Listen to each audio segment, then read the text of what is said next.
Nah, silakan Bapak Ibu kita ice breaking dulu yuk. Antara kelas 1 dengan kelas 4 boleh saling berhadapan ya. Yang kelas 1 yang kelas 4, yang kelas 4 yang kelas 1 ya. Terserah, bebas siapa yang mau dilihatin. Gak harus berpasangan ya.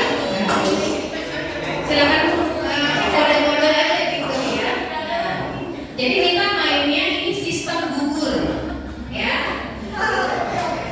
Jadi kelas 1 dulu, nanti kalau saya bilang kelas 1 ya.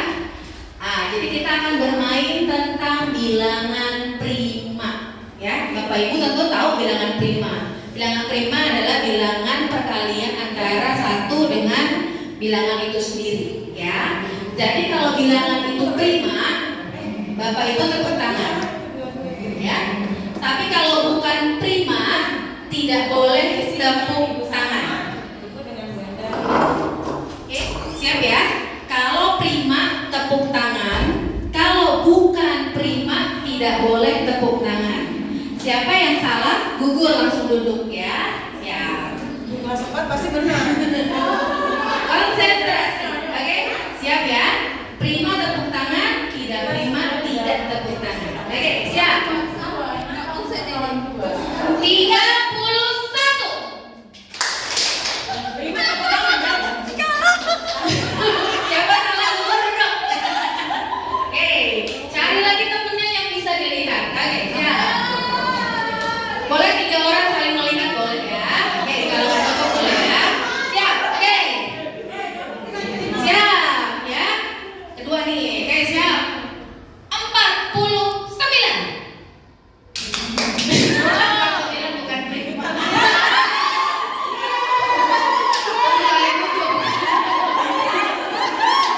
Oke, siap. Permainan ketiga. Yeay. Siap ya? Ya. 71. Lihat tepuk tangan. Betul kan? Iya, benar. Siapa yang ada tepuk tangan gugur? Oke, siap. Yang berdiri saya kasih snack ya. Yang berdiri ada kasih snack. Ya. Itu campuran ya, boleh pilih ya, sesuai selera ya.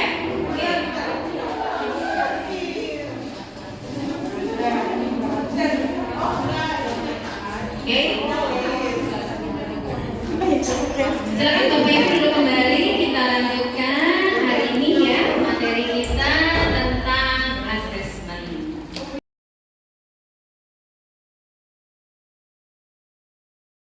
Tambahan yang disebut diagnostik ya. Kenapa ada diagnostik? Jadi diagnostik itu kita lakukan di awal pembelajaran ya, seperti baru pertama kali kita ketemu sama anak-anak atau di awal ikut materi ya. Seperti yang Bapak Ibu tuliskan di dalam modul ajar. Jadi diagnostik ini nanti ada penjelasannya ya. Yang kedua formatif. Formatif ini penilaian yang dilakukan guru selama proses belajar. Ya, setiap hari ketemu sama anak kita nilai dari awal sampai akhir. Sedangkan sumatif biasanya diadakan kalau sudah selesai satu materi atau pada akhir fase, maksudnya pada akhir semester. Ya, oke. Asesmen bedanya antara Kurtilas dengan Kurmer ya. Kalau selama ini pelaksanaan asesmen itu cenderung hanya untuk sumatif ya. Biasanya kita nilai di rapot itu untuk PH, PTS dan PAS ya. Hanya nilai dan nilai ya. Sedangkan kalau di Kurmer itu kita lebih ke formatif. Jadi proses pembelajaran. Apakah anak kita sudah mencapai PP atau belum? Begitu ya. Tidak seperti Kurtilas yang hanya kepada hasil ya, bukan proses. Jadi outputnya saja kalau Kurtilas. Sedangkan kalau Kurmer itu dari input, proses dan output itu semuanya dinilai. Nah, seperti itu ya. Nah, ini ada asesmen diagnostik ya. Seperti kalau kita seorang dokter Dokter yang pandai sekalipun dia tentu pasti bertanya kalau kita pergi ke dokter, ibu sakit apa, ibu gejalanya apa, nah dia pasti bertanya.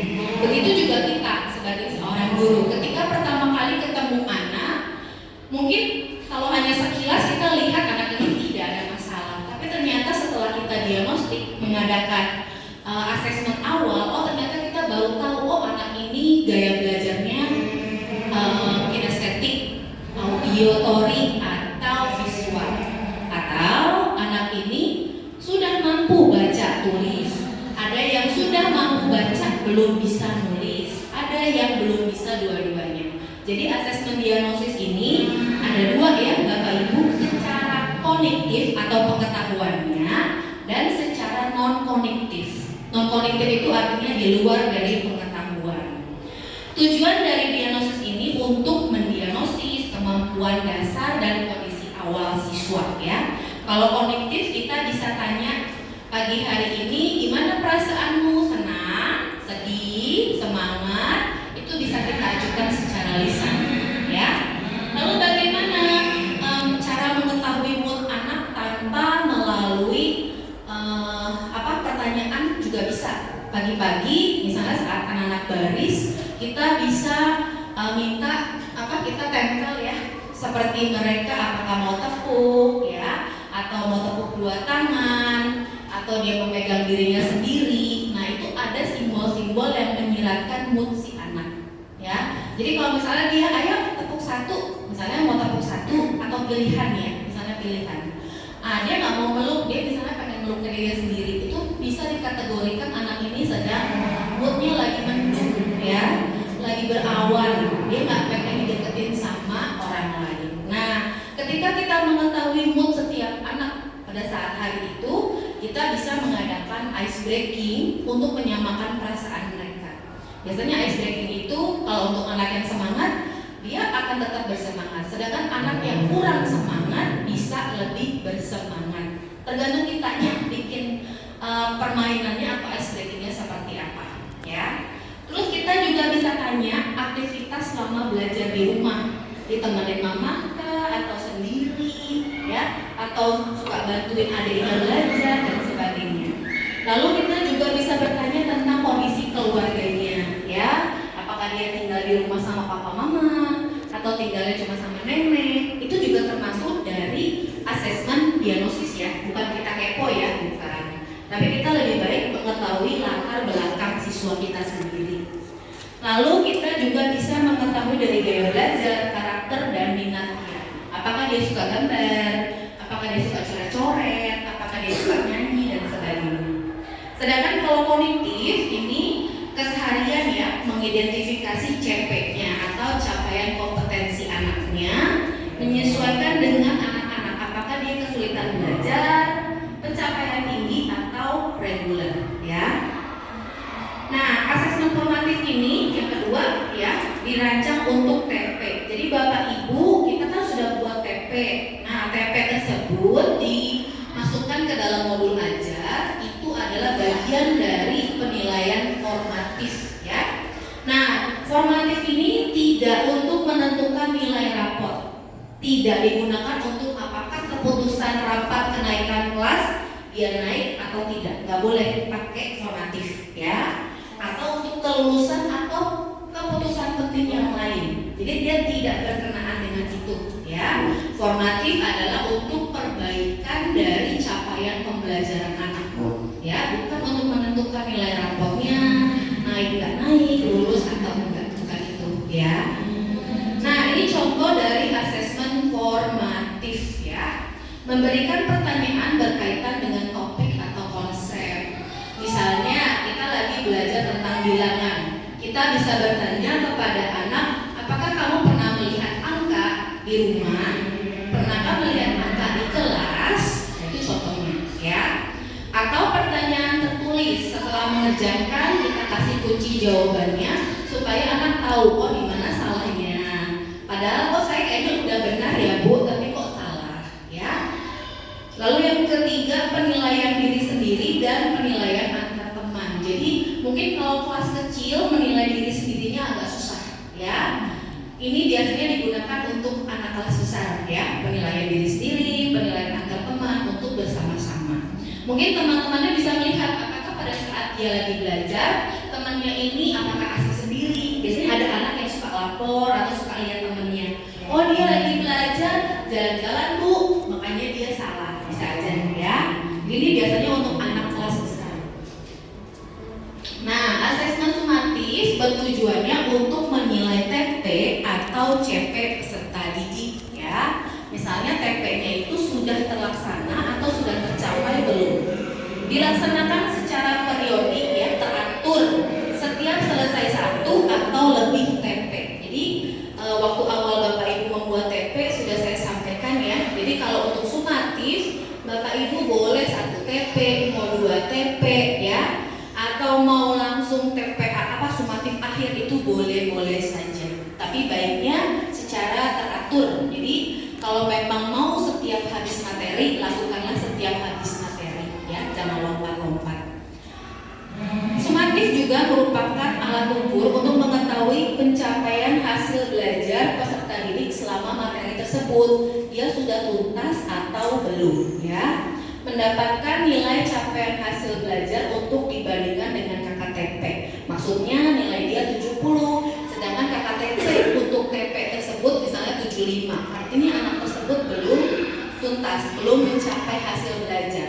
Walaupun dia nilainya 70 itu sudah tinggi ya. Tapi ketika kita menentukan KKTP untuk materi tersebut 75, artinya dia memerlukan remedial atau perbaikan.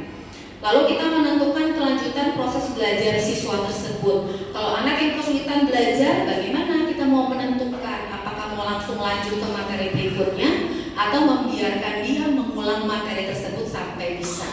Pilihan tersebut ada di tangan Bapak Ibu. Kalau kita memaksa anak untuk melanjutkan pembelajaran, sedangkan di pembelajaran yang lebih mudah saja dia nggak bisa, akan sangat kasihan anak tersebut ya. Seperti contoh, misalnya Bapak Ibu saya kasih baju ukuran S. Belum tentu kan Bapak Ibu semua bisa muat, termasuk saya. Nah, jadi kita juga tidak boleh melabeli anak, saya kasih bajunya S, kalian harus muat semua. Itu tentu saja tidak adil gitu ya. Jadi ukuran baju aja bisa berbeda-beda. Begitu juga dengan kemampuan anak. Kalau anak belum selesai ya, mungkin kita bisa kasih waktu. Oh yuk kamu diet yuk sampai bajumu ukurannya S. Nah, itu contoh ya, Jadi kita juga berikan kesempatan sama anak, belajarlah dulu sampai dia tuntas supaya materi berikutnya dia bisa. Kalau materi kayak perkalian, penjumlahannya aja gak bisa, gimana dia mau perkalian? Intinya seperti itu. Jadi baiknya sumatif itu untuk mengetahui anak itu sudah capai atau belum. Kalau belum capai jangan dipaksa. Kita minta dia menuntaskan terlebih dulu ya. Oke, caranya bagaimana? Bisa di luar jam pelajaran ya, atau bisa di hari Sabtu untuk kelas tambahan ya. Itu bisa dilakukan seperti yang kemarin sudah kita pelajari bersama ya. Nah, untuk formatif dan sumatif ini ada bentuk tertulis dan tidak tertulis. Kalau yang tertulis itu namanya refleksi contohnya ya. Melatih murid berperan aktif dan juga digunakan guru untuk melihat sisi lain proses pembelajaran murid. Setiap pembelajaran kita wajib sebagai pendidik melakukan refleksi, baik anaknya maupun kitanya. Apakah kita sudah tepat mengajarnya? Ataukah pada saat pembelajaran itu mungkin kita moodnya lagi gak bagus, jadi anak juga ikutan tak bagus ya. Atau anak itu kenapa ya kok gak ngerti-ngerti, mungkin cara saya salah menyampaikan. Jadi memang kita baiknya merefleksi. Kenapa sebagian besar anak pelajaran ini begitu mudah, tapi sebagian kok gak paham-paham. Mungkin ada yang perlu diperbaiki. Mungkin suara kita yang kecil jadi gak kedengeran, atau tulisan kita yang gak jelas jadi anaknya gak bisa lihat. Jadi masih banyak faktor-faktor lain ya, bukan cuma karena kemampuan guru, bukan begitu, tapi mungkin saja ada faktor-faktor X lainnya ya.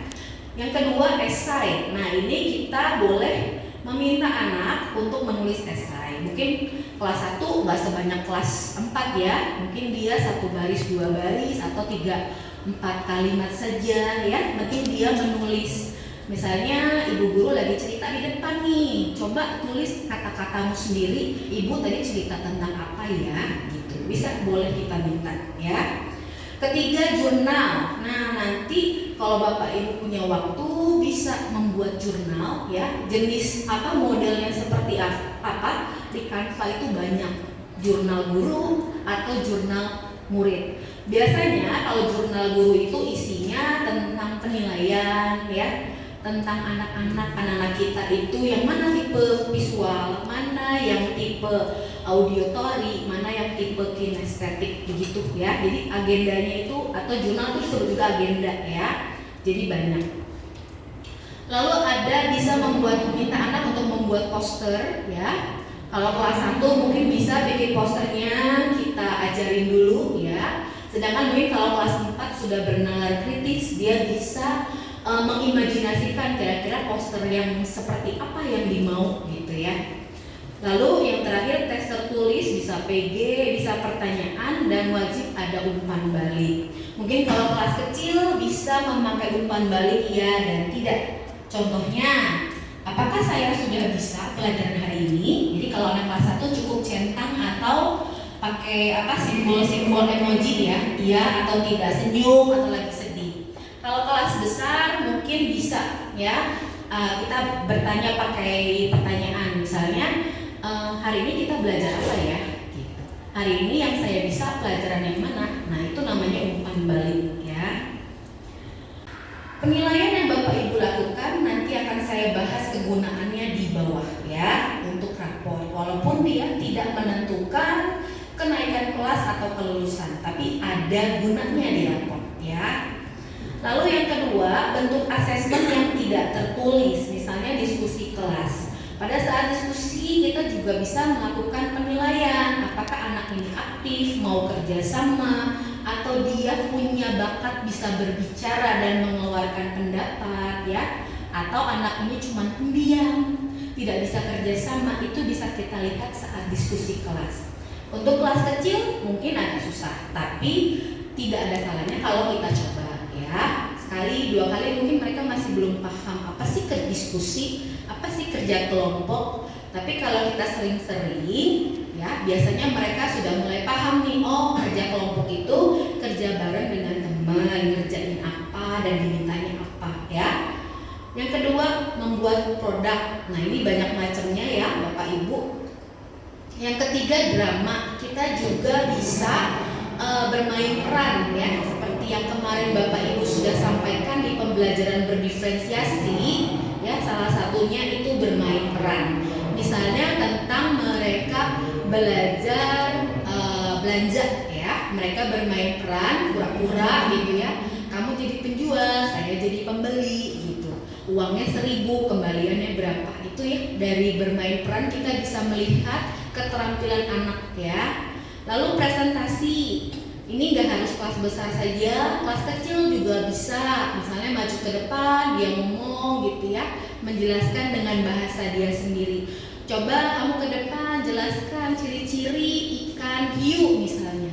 Nah, sepenglihatan dia, sependengaran dia, itu seperti apa sih ikan hiu. Nah, itu untuk kelas kecil ya. Kalau kelas besar mungkin lebih kompleks ya. Lalu bisa juga dengan tes lisan ya, kita tanya jawab dengan anak ya. Dari cara dia menjawab kita, apakah nyambung atau enggak, kita nanya dia jawabnya apa ya. Terus bagaimana sikap dia saat menjawab kita, apakah males-malesan gitu ya, apakah enggak serius, itu kita semua nilai ya. Jadi Bapak Ibu kalau ke kelas bawa aja catatannya. Saat Bapak Ibu tanya, kan bergiliran, nggak harus anak-anak itu saja atau langsung 30 anak kita tanya dalam 1 hari, enggak ya. Jadi formatif itu kita bisa pilih, hari ini misalnya tanya jawab 5 orang dulu, jadi saya catat dulu 5 orang ya, oh ini selesai, besok gantian anak yang kelima lagi yang lain, begitu seterusnya ya. Lalu yang tadi namanya bentuk asesmen, kalau yang ini teknik asesmen ya. Yang pertama observasi. Kalau observasi kita tidak boleh menduga-duga. Jadi, oh anak ini gemetar badannya, akhirnya dia takut. Kita tidak boleh menjudge itu, tidak boleh melabeli. Jadi observasi itu murni hanya mengamati saja. Ya. Oh, tadi dia di kelas duduknya nggak bisa tenang. Udah, cuma sampai situ. Kita tidak, oh kayaknya dia ketakutan, tidak pakai seperti itu. Kita hanya mengobservasi perilaku dia. Oh, tadi dia di kelas duduknya sopan. Sampai di situ aja. Jadi observasi itu murni pengamatan. Yang kedua, penilaian kinerja. Ini bisa praktik, produk, proyek atau portofolio ya. Bapak Ibu udah terbiasa yang ini. Lalu ada tes tertulis. Yang keempat, tes lisan seperti tadi ya. Lalu ada portofolio. Nah, sekarang instrumen ya. Instrumen ada yang rubrik. Nah, rubrik ini seperti penilaian keterampilan yang kita buat ya. Kemarin ada beberapa macam ya. Lalu ada checklist, daftar informasi, data, ciri-ciri atau karakteristik. Contohnya, misalnya Bapak Ibu ingin mengetahui anak ini tipe visual. Jadi dia ada kotak checklistnya. Apakah saya suka melihat gambar? Dia centang. Gitu. Apakah saya tidak perlu mendengar, tapi saya sudah bisa tahu, saya bisa ngerti, kita centang. Ya, jadi itu namanya kotak checklist. Ya. Anekdotal, ini catatan singkat hasil observasi. Jadi kalau observasi itu pengamatan, kalau catatan anekdotal itu catatannya, catatan observasi kita. Jadi kan kita lihat anak, oh dia duduknya serius, kita tulis, itu namanya catatan anekdotal. Ya.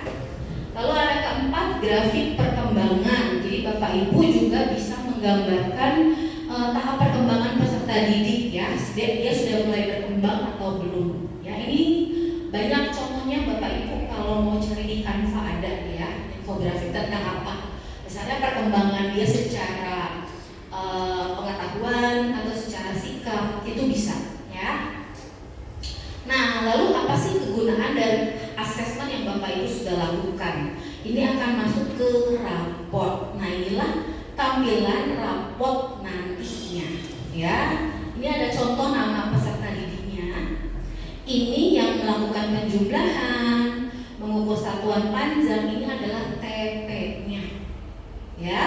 Jadi sumatif 1, sumatif 2, sumatif 3, sumatif 4. Lalu ini NA atau nilai akhir sumatifnya ya. Ini dijumlahkan jadilah ini.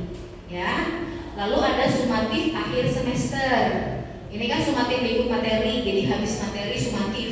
Nah, kalau yang ini Bapak Ibu mau bikin lagi satu khusus misalnya bulan November misalnya, akhir dari pembelajaran, mau bikin sumatif akhir, dimasukinlah ke sini, ya. Lalu nanti dirata-ratakan, ya. Nilainya karena Bapak Ibu cuma berupa tes, satu nilai saja, jadi dirata-ratakan tetap nilainya sama, ya. Lalu nilai raportnya bagaimana? Yang ini nilai setiap materi sama nilai akhir ditambah lalu dibagi 2 ya. Jadi hasilnya 76,5. Ini contoh ya. Nah, ini data sumatifnya. Jadi Bapak Ibu nanti setiap TP, setiap mapel masukin nilainya satu-satu kayak gini. Ya. Lalu ini nilai rapotnya yang diperoleh ya. Contohnya seperti itu. Nah, nanti kita ada yang namanya ini Bapak Ibu, data kualitatif asesmen formatif yang tadi saya bilang. Bapak Ibu catat, akan dimasukkannya ke sini ya. Nama muridnya ini, lalu formatif. Penjumlahan dan pengurangan bilangan cerca, ini formatif 2, TP-nya TP nomor 2. Begitu seterusnya ya. Dia cuma deskripsi saja, bukan nilai ya. Beda dengan sumatif. Kalau sumatif kan nilai ya, karena ini tertulis. Kalau formatif itu kan nilai proses ya. Jadi dia cuma berupa deskripsi saja ya, narasi ya.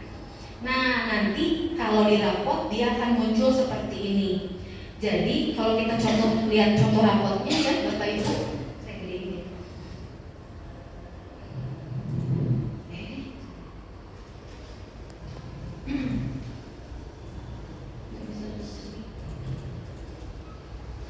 Nah, ini satu mapel deskripsinya 2. Jadi satu yang sudah bisa, yang satu yang perlu diperbaiki.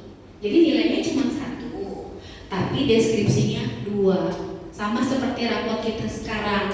ada pengetahuan keterampilan. Tapi bedanya kalau di Kurmar, dua deskripsi ini menunjukkan satu sudah mampu, yang satu perlu bimbingan atas bawah. Ya, dari mana dapatnya? Nah, dari sini. Nah, kan nilai si Edo nih ya, nilai sumatif satunya 85 ya. Lalu nilainya yang kedua 83, yang ketiga 60, yang keempat 84. Nilai yang paling tinggi di antara semua sumatif kan sumatif 1 ya. Jadi 85 itu dia masuknya ke sini, ke yang hijau ini. Oh, dia TP-nya TP ini melakukan penjumlahan pengurangan bilangan cacat. Jadi dia masuknya ke sini sudah mampu karena nilai dia yang paling tinggi. Jadi atas dengan bawah itu nilai paling bagus sama nilai paling kurang. Ya. Nah, si 60 ini kan nilai paling kurang di antara keempat ini, dia masuknya ke bawah. Artinya dia perlu pendampingan untuk pembelajaran mengukur panjang menggunakan penggaris. Ya. Jadi ini Bapak Ibu buat untuk ini narasi ini. Sedangkan ini nilai-nilai 76 ini dari sumatif gitu. Ini sumatif, yang ini formatif.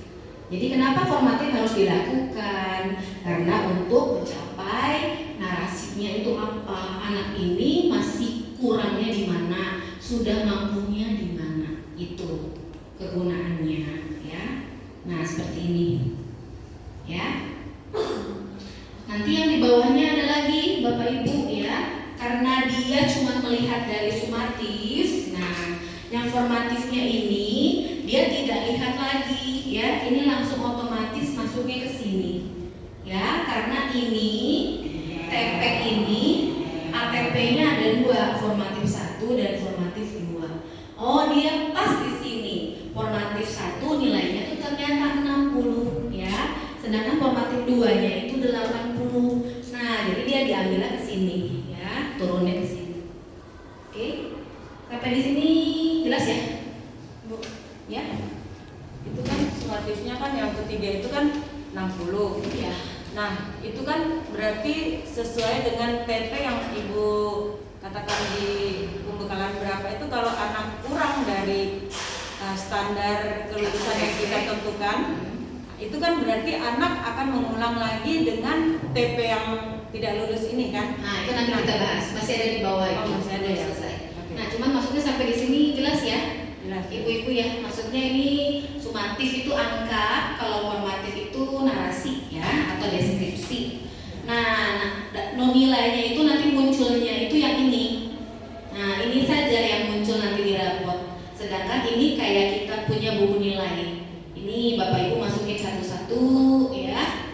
Nanti dia keluar secara otomatis karena kita pakai SIM PKB Dapodik ya. Jadi rapor. Intan kami yang kemarin belum apa? Iya, Yang belum jadi pembicara kan ada belum. Boleh silakan. Oke. Iya, kita Tentuin aja diagnosis siapa, formatif Yang belum pernah siapa, maju ke depan. sumatif siapa. Aku dengan Kiki kan kita sudah ya, belum pernah presentasi itu ya. Oke, saya beri waktu pakai lagu ya. Bapak Ibu yang ditunjuk boleh sambil nulis dulu. Ora. Ya. Waktu menjelaskannya itu kurang lebih 5 menit. Jadi nggak boleh satu patah kata selesai, enggak ya? 5 menit ya. Siapa yang mau diagnosis, siapa yang mau formatif, siapa yang mau sumatif ya.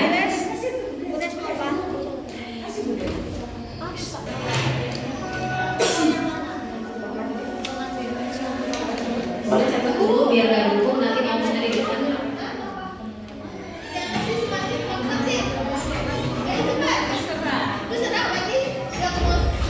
Boleh kerjasama dulu sama temennya supaya mungkin tadi nyatetnya gak lengkap gitu. Nanti tinggal baca doang ke depan boleh ya.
Kelas 1 dulu lah, Bunda. Kelas 1 dulu. Oke, kelas 1 dulu diagnosis. Dia cepat lah. Siapa udah siap? Ayo. Mau lebih dari itu boleh ya? 5 menit ya? 5 menit kemudian. Siapin timernya. Kita salam dulu lah. Salam sudah 15 menit. Kasih kita itu. Apa tuh? Ice breaking dulu itu 1 menit. Oke, mulai kok. Selamat aja. Selamat sore rekan-rekan semua. Nah, di sini saya akan mencoba walaupun yang seadanya saja. Bapak Ibu ada pembukaannya 4 menit. Pembukaan 4 menit. Sudah 4 menit. Nah, kami akan mulai di sini dengan sedikit penjelasan tentang asesmen diagnostik. Nah, asesmen diagnostik itu biasanya dilakukan di awal pembelajaran. Nah, diagnostik ini digunakan untuk mendiagnosis kemampuan dasar siswa untuk mengetahui kondisi siswa-siswa kita. Nah, Bapak Ibu, ini bisa dilakukan dengan cara non kognitif dan kognitif. Nah, non kognitif itu biasanya kita bisa melihat dari gaya belajar siswa. Misalkan di dalam kelas kita bisa melihat bagaimana siswa-siswa kita, apakah dia gaya belajarnya secara visual atau secara audio atau secara kinestetik. Jadi Bapak Ibu bisa melihat, bisa mengamati siswa kita dengan cara gaya belajar mereka. Nah, kemudian melalui karakter, bisa juga kemudian minatnya. Apakah siswa-siswa kita ini minatnya di seni, olahraga, IPA atau yang lainnya. Kemudian kita juga bisa melihat dari kondisi keluarganya. Misalkan kita melihat ada siswa kita yang mungkin kelihatannya kok dia nggak bisa diatur ya. Dia ada aja yang dia lakukan di dalam kelas, misalnya usil. Nah, kita bisa mencari tahu ya, kata Bu Intan tadi, bukan kepo ya Bu Intannya. Nah, kita bisa lihat. Contohnya ya, saya punya murid ya, murid saya itu usil sekali. Terkadang dia duduknya kelihatan nyantai gitu, tapi ternyata tangannya udah jalan, colek-colek. Dia jalan kakinya bisa, teman-teman jalan kakinya bisa membuat dikeluarkan. Tiba-tiba temannya, Bu, dia bikin aku. Nah, seperti itu ternyata. Ya saya kasih contoh anak saya saja ya. Ternyata saya amati katanya dia di rumah mungkin karena orang tuanya sibuk tinggal sama nenek, dan ya dalam pengasuhan nenek kita bisa tahu gimana pengasuhan nenek ya, berbeda dengan orang tua. Nah, seperti itu mungkin ya. Kemudian aktivitas selama di rumah. Nah, mungkin aktivitasnya misalkan dia cuma nonton saja, bermain game saja. Nah, itu bisa mengaruh juga ya dengan kemampuan dari non kognitif anak tersebut. Kemudian diagnostik dari segi kognitif ya, yaitu pencapaian belajar siswa yang bisa kita lakukan dengan penilaian-penilaian yang ada di dalam kelas. Terima kasih. Belum 5 menit lagi. Dari non diagnostik, non kognitif yang saya sering pengalaman aja di dalam non kognitif yang gaya belajar aja. Mungkin anak saya ada beberapa orang gitu, setiap hari ada aja yang bikin saya hampir tiap hari itu memindahkan tempat duduk dia, karena memang tidak bisa diam, kadang di belakang, kadang di depan, kadang di tengah, kadang di samping saya. Kenapa dia tidak bisa diam? Dan lama-lama saya pelajari, memang nih anak cara belajarnya memang masuk kategori kinestetik. Dia walaupun dia di belakang, di depan dia tidak akan bisa. Dia sudah ada di depan saya, tapi bisa saja bisa melihat ke samping, bisa melihat ke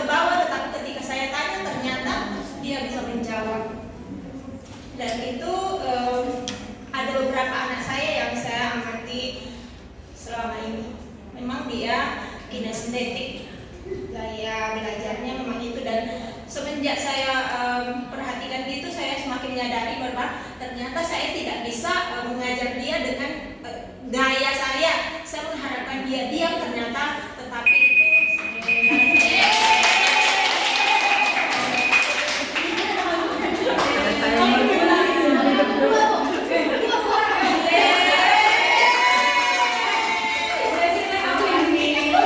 Luar biasa ya. Jadi ini juga inspirasi ya Bapak Ibu ya. Terima kasih Bu Desi bisa men-sharingkan pengalaman. Lewat juga nggak apa-apa. Baik, terima kasih. Saya coba memaparkan tentang teks diagnosis untuk anak kelas 4 SD.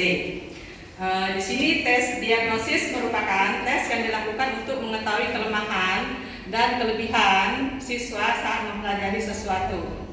Dan hasil tes ini bisa digunakan untuk memberikan tindak lanjut pada setiap siswa. Misalkan anak ini yang lemah harus diapakan, yang pintar harus diberi tambahan sedikit apa, seperti itu. Nah, otomatis tes diagnosis ini kita lakukan sebelum saat memberikan pembelajaran ya. Jadi kita mengetahui anak didik terlebih dahulu. Kita bisa misalkan pertama kali datang atau saat orientasi juga bisa kita lakukan. Misalkan kita masuk ke kelas, kita langsung perhatikan dulu wajahnya, gerak-geriknya, terus bisa tanya jawab langsung dengan anak itu. Nah, yang penting-penting misalkan itu harus kita catat. Misalkan wah ini ada kelebihan apa nih, itu harus kita catat. Nah, ini kekurangannya di mana, itu yang nampak menonjol terlebih dahulu.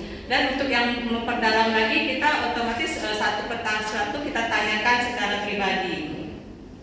Nah, setelah itu bisa juga kita tanyakan dengan menanyakan keluarganya. Misalkan keluarganya bagaimana backgroundnya, apakah dia memang dipedulikan oleh orang tuanya atau dia memang orang tuanya sibuk, dia diajukan dengan baby sisternya aja atau dengan guru les misalkan gitu. Itu ada kelebihan dan kekurangannya masing-masing. Nanti kita bisa tindak lanjut anak ini ke arah mana cara belajarnya. Selanjutnya bisa dengan misalkan menentukan kemungkinan sumber masalah dan kesulitan yang telah terjadi sebelumnya. Misalkan dari anak kecil, kita perhatikan anak ini dari kecilnya mungkin pola asuhnya sudah dikerasin gitu kan, jadi otomatis dia akan melakukan kekerasan lagi dengan anak lain. Nah, ini harus kita diapakan, ini harus dijauhkan lah dengan anak-anak yang lembut bisa gitu kan, yang soft.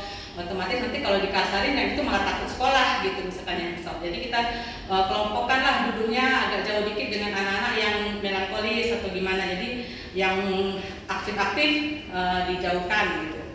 Terus misalkan pola asuhnya misalkan dia terlalu dicuekin, otomatis kita harus lebih care dengan anak itu.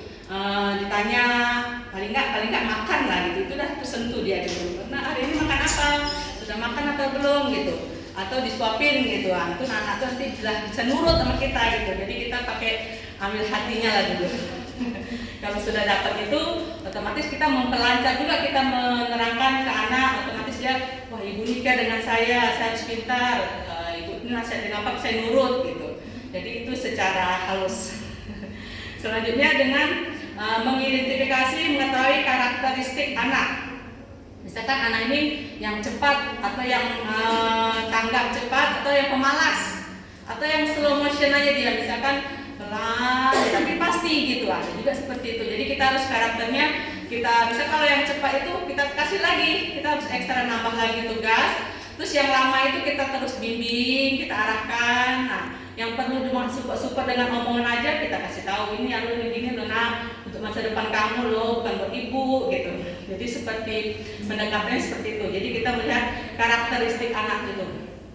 Selanjutnya dengan kita melihat juga kekuatan dan kelemahan model belajar peserta didik. Misalkan anak ini kuatnya di gambar aja, jadi kita harus kumpulin nih banyak-banyak gambar buat anak ini gitu kan. Atau kekuatannya dia harus tampil, jadi kita kumpulin misalkan tugas-tugas bu anak biar dia maju ke depan, bisa gitu.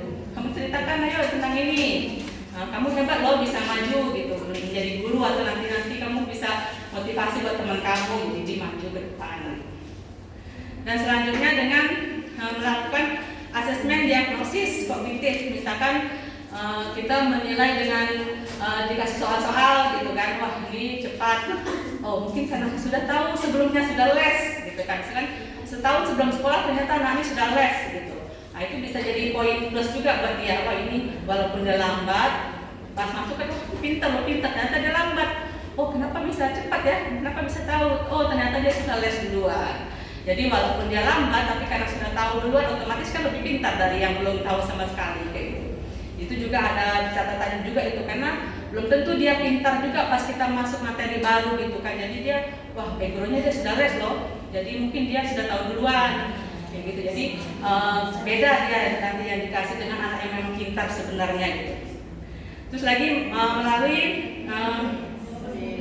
diagnosis yang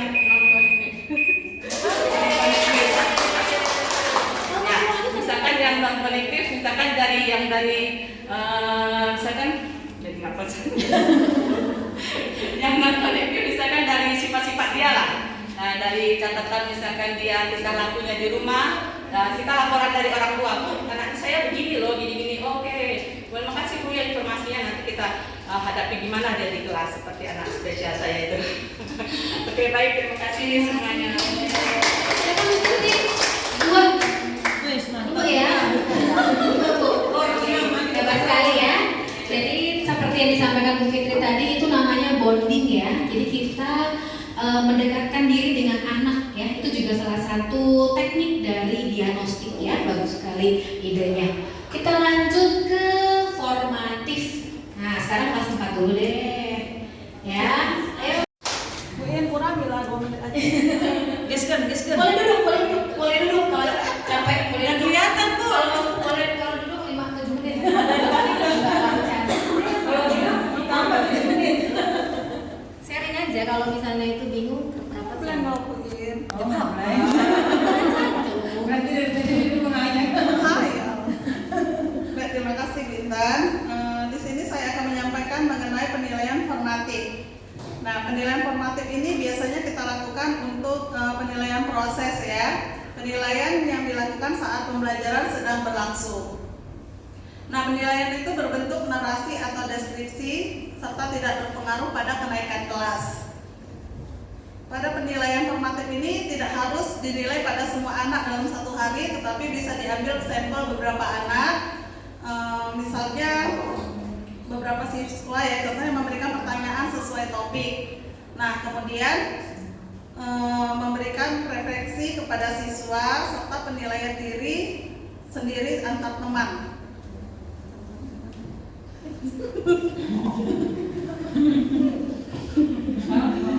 Masih 4 menit masalahnya. Dia nanya masih 4 menit. Sampai ketemu. Penilaiannya itu bisa tertulis dan tidak tertulis. Nah, tertulis itu misalnya refleksi setelah kita memberi materi kepada siswa, memberikan pertanyaan.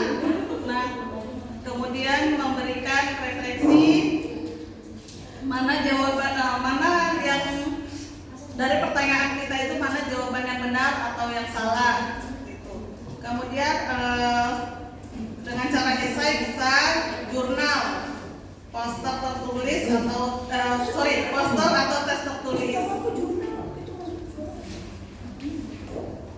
Nah, kemudian dengan tes tidak tertulis itu bisa dengan diskusi kelas, kemudian produk, drama, presentasi ataupun tes lisan, yaitu misalnya memberikan pertanyaan-pertanyaan dengan memvideokan anak. Nah, deskripsinya untuk tes formatif ini hanya 2 ya, sudah bisa ataupun perlu diperbaiki. Mengapa kita menggunakan tes formatif ini? Yaitu untuk mengetahui narasi untuk pencapaian. Kira-kira Bapak Ibu ada yang bisa menambahkan? Enggak, proses yang sekarang Proses Ibu lagi enggak? Kalau Ibu menurut pemahaman Ibu, formatif itu yang jelas ada nggak sih sebenarnya? Kan formatif itu kan penilaian proses ya. Ibu belum tambahkan Bu. Bagaimana? Formatif tidak sebagai untuk apa capaian penentuan. Formatif itu tidak sebagai capaian pembelajaran, dan penentuan kenaikan kelas. Jadi kalau misalnya di Kurtilas ada nggak formatif? Di Kurtilia, di Kurtilas Ada. Ada. Ibu pernah lakuin nggak formatif? Contohnya apa gitu? Mungkin bisa menjadi inspirasi ide buat kita. Seperti diskusi itu sih. Bisa aja. Bisa. Jadi nilai apanya tuh saat diskusi? Kerjasamanya, kemudian kedisiplinan, ketempatan mereka mendiskusikan topik itu. Siap. Bu ya. Oke. Dua ya? Iya. Mantap Bu. Mantap ya. Aku pulang kan Mas Bu. Ayolah,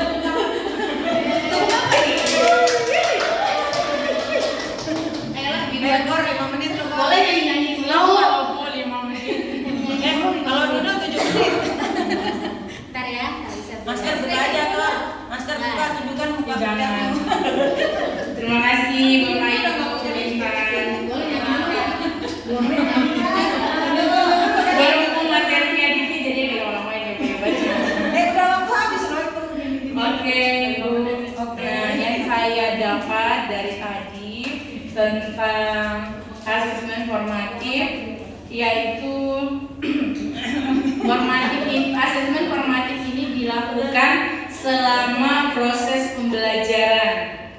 Nah, dan asesmen formatif ini berupa deskripsi atau narasi. Iya, jangan gitu loh. Lanjut. Asesmen formatif ini tidak untuk menentukan penaikan kelas, tidak untuk menentukan penaikan kelas atau untuk nilai rapor, gitu ya Bu, karena dia berupa deskripsi bukan nilai.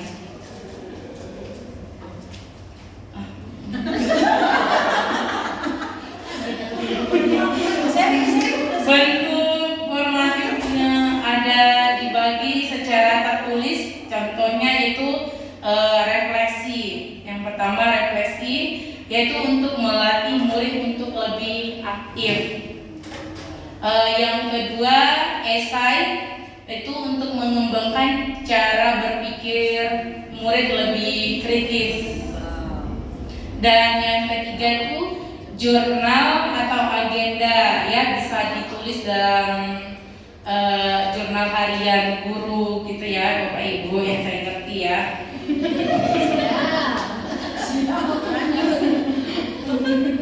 Lalu yang keempat itu poster, dan yang kelima itu tes tertulis, bisa berupa pilihan ganda atau PG, esai, dan yang terakhir umpan balik.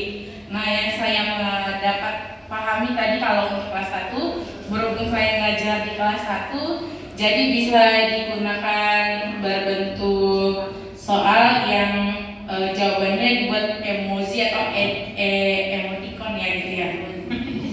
Oke. Lalu asesmen yang tidak tertulis yaitu diskusi kelas, yaitu mengembangkan kemampuan komunikasi murid supaya muridnya lebih aktif lah, gitu kan Bapak Ibu. Yang kedua itu produk sama kayak depan ya. Itu untuk mengembangkan kreativitas siswa. Itu yang saya tahu Intan. Oh, kalau untuk diskusi di kelas 1 belum, tapi kerja kelompok ada. Menurut Ibu kerja kelompok bisa anak kelas 1 itu? Bisa dinilai gitu. Kerjasamanya ada Bu. Oh, kerjasama. Iya. Nggak bisa kerjasama ya anak-anak? Iya, bisa Bu, seperti yang kami lakukan kemarin itu pengambilan nilai prakarya botol, membuat bunga dari tutup botol. Nah, jadi sebagian ada yang menempel, terus sebagiannya lagi bantu menghitung jumlah botolnya gitu. Tapi semuanya aktif ya? Aktif Bu, karena kan satu kelompok 4 orang. Iya, jadi cluster. Penentuan kelompoknya Ibu menentukan gimana? Saya bagi lah Bu, nggak mungkin. kita semua.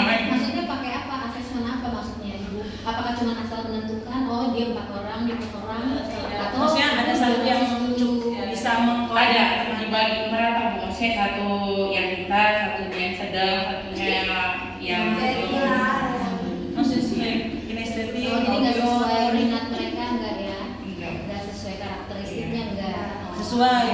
Ya yang sesuai. Tapi tadi berdasarkan minatnya. Kalau karakter itu kan mungkin anaknya diam semua, anaknya Aktif. semua. Iya. Atau sesuai minat, misalnya mereka sukanya nempel, aku sukanya ngitung kan, ya kelompoknya bisa begitu kalau diagnostik.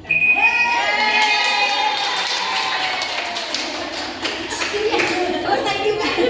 Saya berdua ya Bu, dulu. Nah sekarang seperti tadi sudah disampaikan ya, jadi anak kelas kecil pun bisa kita ajak untuk kerja kelompok ya. Cuma nanti kalau di Kurmer penentuan kelompoknya tidak bisa lagi seperti kita sekarang ya. Maksudnya kita mengelompokkan anak tidak berbasis diagnosis gitu. Jadi bisa dengan karakteristik anak, misalnya anak yang pendiam yang kita kumpulkan jadi satu. Anak ini ramai semua kita kumpulkan dia jadi satu. Jadi berdasarkan kehomogenan, kesamaan gitu ya. Atau dia sukanya gambar ya. Nah kelompok ini gambar, yang ini sukanya menghitung kita gitu ya. Nanti boleh diaduk lagi, tapi sesuai materinya. Misalnya materinya sekarang menempel nih, kita kelompokkan anak-anak yang memang slow, kita jadi satu ya, sesuai kecepatannya. Jadi beda, setiap itu tidak harus satu kelompok yang sama gitu ya. Misalnya kelompok ini materinya lagi tentang menghitung tutup botolnya dulu gitu ya. Dia bisa memilah mana tutup botol yang layak, mana yang nggak layak contohnya ya. Oke, boleh Bu, nyanyi dulu boleh. Nyanyi udah satu menit loh, habis 5 menit nyanyi. Nah, Ya, terima kasih Bu Intan. Untuk penilaian sumatif, kalau di Kurtilas ada PH, kalau di Kurmer ada penilaian sumatif. Penilaian sumatif bertujuan untuk menilai TP atau CP peserta didik. Jadi misalnya TP-nya adalah simbol-simbol Pancasila. Jadi kita bisa menilai kemampuan peserta didik dari penilaian sumatif tadi. Jadi penilaian sumatif itu diadakan di akhir pembelajaran. Jadi misalnya TP-nya ada bunyi dan simbol sila Pancasila. Jadi di akhir nanti bisa diadakan penilaian sumatif. Seperti itu. Untuk penilaian akhirnya diambil dari beberapa penilaian sumatif sesuai dengan TP-nya. Terus dilaksanakan secara periodik setiap selesai satu atau lebih TP. Jadi satu TP itu bisa diadakan satu penilaian sumatif. Terus yang ketiga, sebagai alat ukur mengetahui pencapaian hasil belajar peserta didik. Jadi untuk hasil belajar peserta didik, apakah peserta didik sudah mampu untuk menguasai materi itu bisa dinilai dari penilaian sumatif tadi. Jadi penilaian sumatif tadi bisa kita ambil dari tes tertulis atau tidak tertulis. Kalau tes tertulisnya seperti pilihan ganda atau esai. Kalau tidak tertulisnya bisa dari pembuatan produk, bisa dari presentasi atau bisa dari tes lisan seperti pertanyaan-pertanyaan dari guru dijawab langsung oleh siswa. Lalu penilaian sumatif bisa menentukan kelanjutan proses belajar siswa bertahap selanjutnya. Jadi nanti setelah diadakan penilaian sumatif bisa dilihat berapa anak yang sudah mampu untuk melanjutkan ke tahap selanjutnya dan berapa anak yang belum bisa melanjutkan ke tahap selanjutnya. Terus masih 2 menit. Masih ada waktu. jadi penilaian sumatif ini diambil dari tes tertulis. Tes tertulisnya itu tadi bisa esai, pilihan ganda,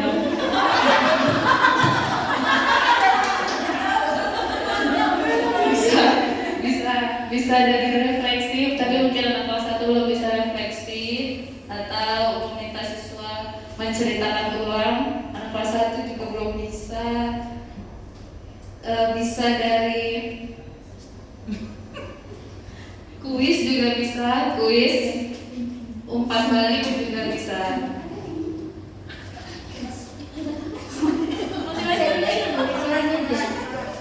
Apa sih bedanya sumatif kurtilas sama sumatif kurmer? Kalau menurut Ibu lebih mudah yang mana atau lebih sulit mana dalam pelaksanaannya? Perbedaan sumatif di kurtilas, kalau di kurtilas mungkin dia terbatas hanya dari pilihan ganda atau isian saja. Cuma kalau dari kurmer itu ada bisa beberapa, seperti Nomor tulis tadi. seperti bisa kuis bentuknya, terus bisa pertanyaan kembali. Lebih susah mana kata Ibu? Kurtilas atau kurmer untuk asesmen sumatifnya? Lebih susah kurtilas. Kurtilas ya? Ya, karena terbatas. Iya, karena terbatas hanya terus soalnya juga sudah ditentukan. Kalau dari kurmer itu bisa anak-anak bisa secara lisan